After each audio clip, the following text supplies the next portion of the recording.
Mr. Covington, she came to my office and asked about it. And I asked her again, this is a security issue, Miss Bancroft. Should I do anything about it? She told me no, don't worry about it.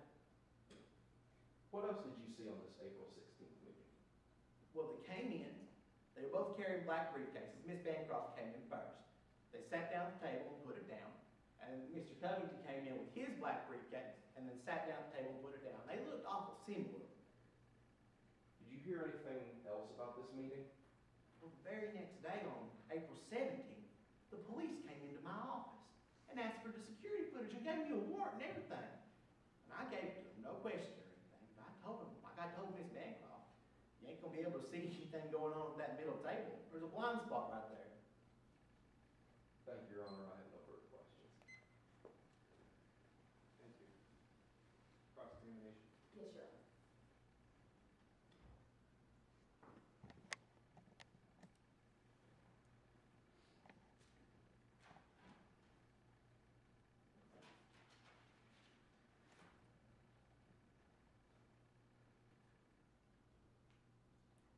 Jay Harris for the defense. May I proceed? Yeah.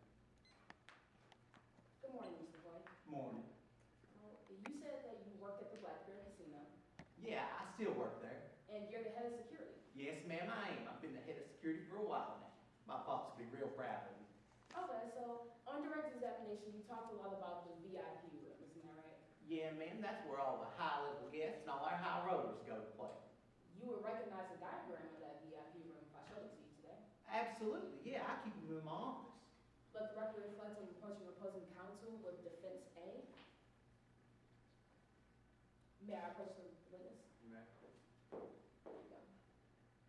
Would you want to let the Curtis Yes, please. That's a diagram of the VIP room at the Black Bear Casino, correct? Yes, ma'am, it's the same diagram that I showed Miss Bancroft on the 15th when she asked me about that blind spot. And that's a true and accurate copy of that VIP room? Yeah, it looks like it. They got the fountain and everything on there. Your Honor, at this time, defense moves to admit defense A's evidence. No objection, Your Honor. So admitted. And may I approach the witness and publish the jury? You may.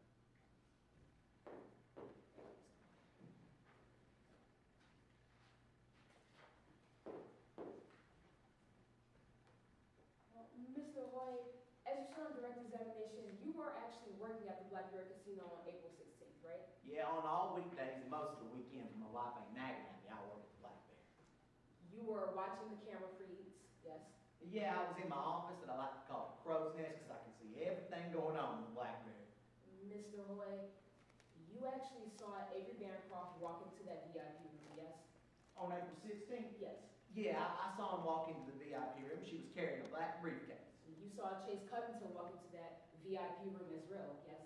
Yep, and he was carrying a black briefcase too. They sat down right in the middle of that blind spot.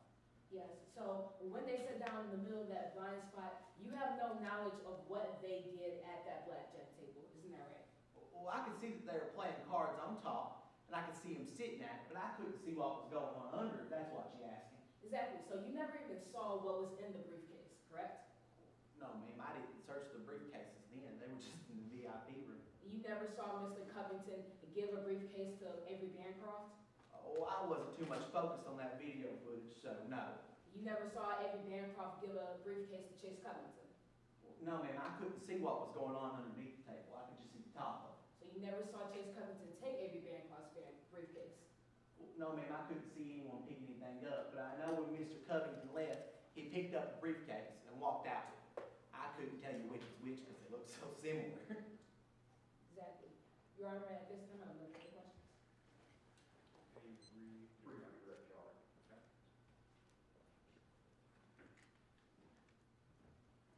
Now, Mr. Hoy, you said on the 16th that both Avery Bancroft and Chase Covington had briefcases. Yeah. And have you ever seen Mr. Covington with a briefcase? Yeah, on the April 13th meeting, he came with the briefcase. It was the same one I searched that I took his tablet out of. Outside of the scope of cross-examination, my cross-examination is stated strictly to April 16th, and they're going into what happened on April 13th, Your Honor. Your Honor, they just asked about the briefcase, therefore I redirected the witness, asking him about what he recalls about May I respond? Yeah. Your Honor, my line of questioning strictly was about April 16, 2015. That was the only day that I asked this witness about, not April 13th. May I respond? Your Honor, on cross, they asked questions about the briefcase. I'm only clarifying in my redirect. I'll sustain the objection. Motion to strike any testimony that may have been elicited. Sure. So on April 16th, you said that Avery Bancroft had a briefcase. Yeah, a black square briefcase. They came in and sat at the VIP table. Had you ever seen Avery Bancroft with a briefcase before? Yeah, Ms. Bancroft brought a briefcase to that April 13th meeting, but other than that, Objection, no. Your Honor, once again, to outside the scope cross-examination. Anything about April 13th will be stricken. Yes, Your Honor. Sustain. Did you notice anything odd on this April 16th meeting? One of those briefcases looking just like each other, and them sitting in the blind spot. No? Thank you, Your Honor. I have no further questions. Thank you. No recross, Your Honor. Thank you very much, Mr. Boyd. Thank you.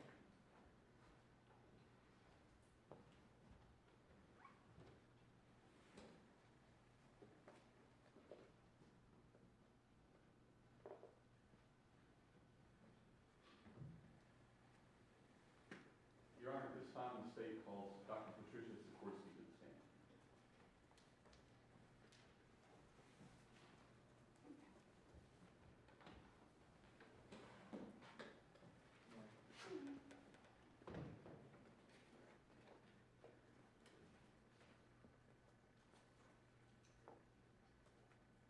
May I proceed? Could you please introduce yourself to the members of the jury? Hello, my name is Patricia Sikorsky. What do you do for a living?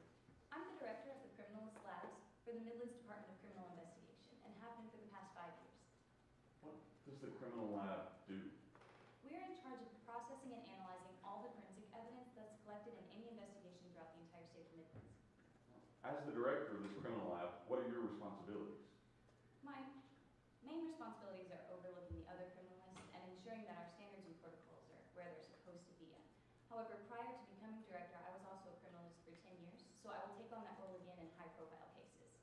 Can you detail your educational background for the members of the jury? I graduated from Marshall University with a degree in chemistry, and I also hold dual PhDs in biology and chemistry from Washington University in St. Louis. Dr. Sikorsky, what's your involvement in today's case specifically? I was asked to look at a black briefcase that was found on the person of Chase Covington when he was arrested and determine if I could obtain any forensic evidence from it. Were you able to obtain any forensic evidence from that briefcase? Yes, I found fingerprints on the briefcase on which I conducted fingerprint analysis, and I also found a chemical stain, which I analyzed as well. Okay, well, let's take those one at a time. Starting with fingerprint analysis. What is fingerprint analysis? A fingerprint analysis is a well-based discipline within forensic science that focuses on the standards of uniqueness and permanence. Dr. Sikorsky, how can a fingerprint be both unique and permanent? Fingerprints are unique in that no two people in the entire world have the same fingerprint, not even identical twins. They're permanent in that they're formed while you're still in the womb, and they never change and they never go away throughout your lifetime. Therefore, fingerprints are both unique and permanent. Okay, well, how did you use these fundamental principles in conducting fingerprint analysis in today's case? Examiners in my field use a stepwise process where we analyze the fingerprints, compare the unknown fingerprint to a known fingerprint, and then evaluate where the unknown fingerprint came from. I use that in my analysis today. Is this method standard for other experts in your field? Yes, it is. And did you reliably apply it to the facts and data in today's case? Of course. So let's take those one at a time. How did you analyze the fingerprints that you found on that briefcase? Well, after I collected the fingerprints, analysis is just ensuring that I can actually use them. I need to tell if they're full or a partial print, if they've been smudged, or if they're contaminated in any way. Were you able to obtain complete usable fingerprints from that briefcase? Yes, I found 6 distinct fingerprints on the briefcase. Okay, well, let's move on to that second step of comparison. How did you compare these fingerprints?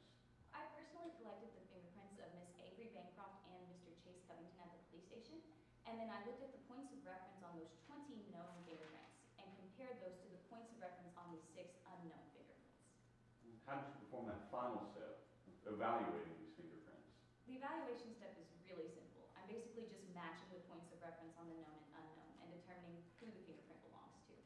What did this evaluation show you, if anything? I concluded that the fingerprints on the briefcase belonged to either Miss Avery Bancroft or Mr. Chase Covington. would you recognize a replication of that briefcase if I showed it to you in court today? I would. Your Honor, permission for Dr. Sikorsky to sit down and make use of it demonstrative. Granted.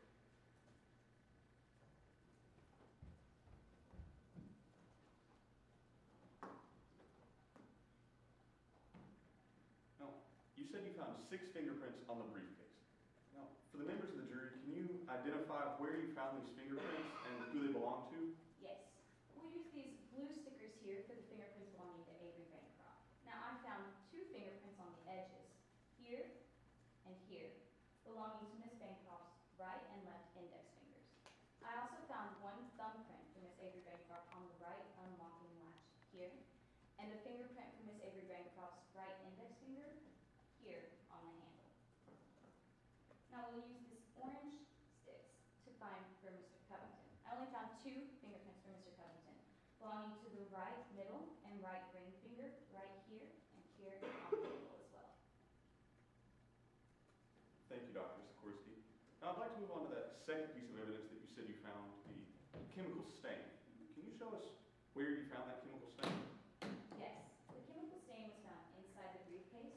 Objection by the foundation, Your Honor, may be heard. You may. They have not gone over the method that they used for this chemical analysis, and because that they have not laid the proper foundation for this expert to testify to it. Your Honor, I'm not asking Dr. Sikorsky to come to a conclusion or anything like that. I'm just asking where she found this chemical stain so that we can lay that foundation to talk about how she analyzed it. Will you be laying the foundation? Yes, we will. Okay. If you feel that they haven't laid sufficient foundation after they start talking about conclusions about the stain, please feel free to re-raise the objection. Yes, Your Honor. Now it's overruled. Now, where did you find that chemical stain? I found the chemical stain here near the bottom of the briefcase where you see this fabric. Thank you, Dr. Sikorsky. You may retake your seat. Thank you.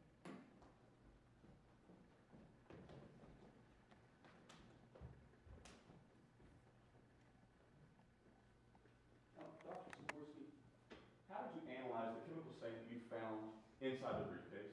Well, first I had to cut it out of the briefcase, but after that I used gas chromatography mass spectrometry, or GCMS for short, to analyze it. Now, is GCMS relied upon by other experts in your field? Yes, it is. And did you reliably apply it to the facts and data in today's case? Of course. Dr. Objection, Sikorsky, proper opinion, Your Honor, may be heard. You may. It is not for the witness to decide whether she applied them blindly. If I may refer you to case law, Scarab Readers Association of Midlands versus Merrill Dow, it states that it is Your Honor's responsibility to determine whether she applied these methods reliably in doing this analysis. And it's done by laying the foundation that there are proper, that it was peer tested, that has been reviewed, that is widely accepted in the field. Response. Your Honor, we don't disagree that this is up to Your Honor to decide whether or not she has reliably applied these facts and data. We're simply asking her if she had enough facts and data and applied this test to those facts and data. That's fine. You may. Your Honor, they asked whether she applied them reliably. That's her opinion, and it isn't improper. It is not her responsibility to tell you whether she applied them reliably. It's your job to come to that conclusion on your own. Why don't you just rephrase the question a little bit? Yes, Your Honor. Motion to Your Honor. Granted. Dr. Sikorsky, is GCMS a well-known, established test in your field, Yes. and has it been peer-reviewed by other experts in your field? Yes. Dr. Sikorsky, what is gas chromatography mass spectrometry? Well, it sounds really complicated, but to put it really simply, we just take a substance and we determine what chemicals make up that substance. This gives us what we call a chemical fingerprint, and then we can do the same thing that we do with the other ones. Compare the unknown fingerprint to a known substance's fingerprint. Well, were you able to find known substances to compare this chemical stain to? Yes, I had 5 fragrances from Mr. Covington's home and 1 fragrance from Miss Bancroft's home to compare the stain to. Dr. Sikorsky, why did you take fragrance samples to compare the stain to? Well, while I was cutting it out of the briefcase, I noted that it had a fragrance scent, so my first inclination was to test fragrances and then move on from there. Where did you collect these fragrance samples from? From the homes of Mr. Covington and Miss Bancroft. Were you able to identify a match between those known substances and the chemical stain you found in the briefcase? Yes, the chemical fingerprint of the chemical stain only matched 1 of the known substances I had and didn't match any of the other ones. This fragrance belonged to Miss Avery Bancroft, known as La Nuit de Warhead. Were you able to reach a conclusion in today's case? Yes, I was. Were you able to reach that conclusion within a reasonable degree of scientific certainty in your field? Yes. Now, given the fingerprint evidence and the chemical stain evidence, what is your overall conclusion in today's case? I found that both Mr. Covington and Miss Avery Bancroft have come into contact with this briefcase. Thank you, Dr. Sikorsky, and thank you, Your Honor. No further questions. Thank you. Cross-examination. Yes, Your Honor.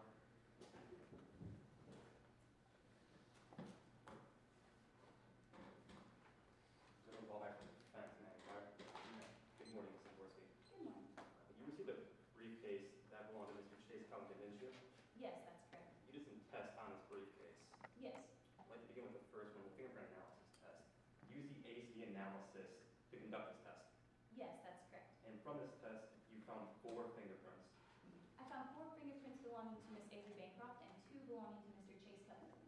Yes, Mr. Gorski. Now, you can't tell us when those fingerprints went out of that briefcase, can you? No, fingerprints and most forensic evidence doesn't have a timestamp. So to be clear, it could have been several months before any exchange may have occurred that Miss Bancroft's fingerprints were on that briefcase. Yes, it's highly possible, although it's more likely that it could have been months the fingerprints would have been smudged or contaminated. Or it is possible, yes. Yes, of course it's possible. You also can't tell us why those fingerprints ended up on that briefcase. No, all I can say for certain is that they're there.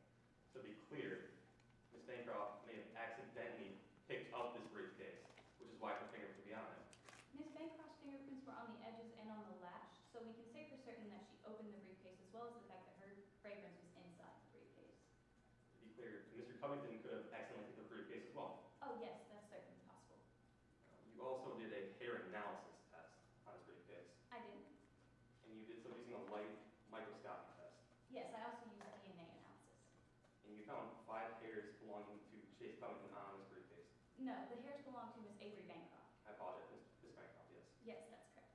But you can't tell us when those hairs went into that briefcase. No, I cannot. And you can't tell us why they came into that briefcase. No, all I can say for certain is that they were inside the briefcase. I'd like to bring you to the third and final test that you testified to, which is the chemical compound test. Yes. And use a GCMS test on this. Yes, I did. And you found a 1-inch in diameter stain on that briefcase, correct? Yes, that's correct. And you found that it was a fragrance. Yes. You found that it was a fragrance that a sample of was found in Miss Bancroft's residence, correct? Yes, the fragrance of La Nuit de Bois. But you never testified to how popular this fragrance is. No, I'm not aware of that. So it could have belonged to a number of people in Midland. It could belong to a number of people of Midlands, but finding the other forensic evidence belonging to Miss Avery Bancroft and the fact that this fragrance was found in her home make it more likely than not that it was Miss Bancroft's. But back to my question, it could have belonged to several people in Midland. Yes or Objection, Your no? Honor, this is outside of the scope of this witness's investigation. She didn't obtain fragrances from the rest of the people of Midlands to compare this to. She only obtained fragrance samples from the 2 individuals that were arrested in today's case, Chase Covington and Avery Bancroft. That's fine. Your Honor, on cross-examination, I have the right to attack the credibility of the test this witness did. And I'm going to do this right now. Yes, Your Honor. So it could have been a very popular fragrance in Midlands. It's possible. And there's no evidence that can tie it back to Miss Bancroft's fragrance specifically, correct? I can tell you that they are the same substance, but I can't tell you that that stain was only from Miss Bancroft's home. I'd like to bring you to the contents of that briefcase. There was nothing in it when you received it, correct? That's correct. The briefcase was empty. Meaning that there could have been anything in that briefcase. Yes, anything could have been in the briefcase before I received it. It simply could have been, perhaps, documents related to Avery Bancroft's proposal. That's certainly possible, yes. All you can tell us is that at some point, Mr. Covington and Ms. Bancroft both had that briefcase in their possession. Yes, that's correct. No further questions. Thank you. Any redirect? Briefly, Your Honor. Sure. Dr. Sikorsky, we just heard a lot of questions about the fragrance that you collected in today's case. Did the fragrance that you found on the inside of that briefcase belong to anyone else that you know of? Not that I'm aware of, no. I was only asked to look into the 2 suspects in today's case. And did that chemical stain match any of those 6 substances that you found? It only matched one of the 6 known substances that I had belonging to Miss Avery Bancroft. Thank you, Your Honor. No further questions. Thank you. Anything further? No recross, Your Honor. Thank you, Dr. Spencer. Anything further? No, Your Honor. At this time, the state rests its case in chief, and we would request a brief 5 to 10 minute recess. Excuse me. Let's take